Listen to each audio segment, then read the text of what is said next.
The text came early one morning, just a few words, casual, like she was telling me she was running to the store. I'm in Vegas for a week. No hello. No explanation. No, I'll call you later. Nothing. I read it once, then again. Then I just stared at the screen, not because I was surprised, because everything clicked into place. The late nights that never had good reasons. The way conversations felt shorter every month. The smiles that didn't reach her eyes anymore. Vegas wasn't the beginning. It was just the moment she stopped hiding it. I sat there in the quiet kitchen, coffee getting cold, and I knew. I typed 4 words. Slowly, calmly. Have fun with him? The divorce papers are ready. I hit send. Then I turned my phone off. Blocked her number. Blocked her on every app. Blocked her email. Everywhere. It wasn't anger. It was respect for myself. For months I'd waited. Waited for truth. Waited for change. Told myself patience was love. But patience without a line in the sand becomes permission. I'd already spoken to a lawyer 3 weeks earlier. Quiet meetings. Quiet copies of documents. Quiet proof that had found its way to me. Messages at 2 a.m. Stories that never lined up. Affection that felt like it was on loan. That one text was only the last piece of the puzzle. The puzzle was already complete. I printed the papers that same morning, signed where it said to sign, set them on the dining table like they were just another piece of mail. The house felt different after that. Lighter. Still. No yelling. No throwing things. Just coffee. A deep breath. And the truth finally out in the open. I knew she would notice the silence soon. People who are used to being able to reach you anytime don't like being unreachable at that evening.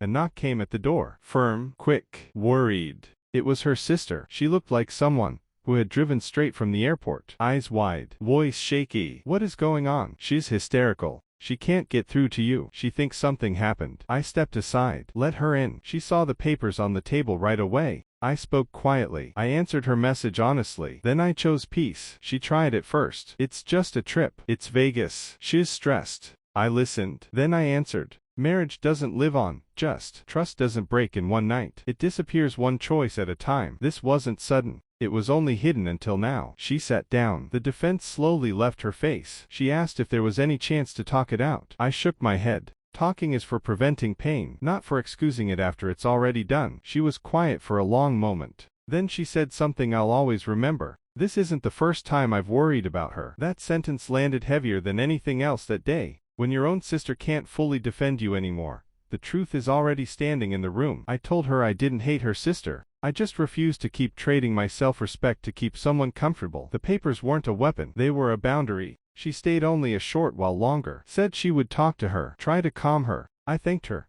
Not because I needed her to fix anything, but because she showed up with honesty. When she left, the house went quiet again. I didn't unblock anyone. Didn't check messages through friends. Didn't wait for the next wave of excuses. That night I slept deeper than I had in months. No wondering. No second guessing. Just rest. The days after that moved forward slowly and steadily. Lawyer calls. Paperwork. Arrangements. She tried reaching out through other people. I stayed consistent. Friends asked if I was okay. I told them the truth. I was better than okay. I was finally living in reality instead of hoping for a different one. Losing someone who no longer values you isn't loss. It's freedom. Looking back, that single text from Vegas wasn't cruel. It was clear. It removed every gray area. It gave me the gift of certainty, without a long fight. Blocking her wasn't punishment. It was protection. And her sister showing up at my door wasn't random. It was proof that choices echo. They touch more than just the two people in the marriage. I learned something important. Love with no boundaries becomes tolerance. Tolerance left alone becomes regret.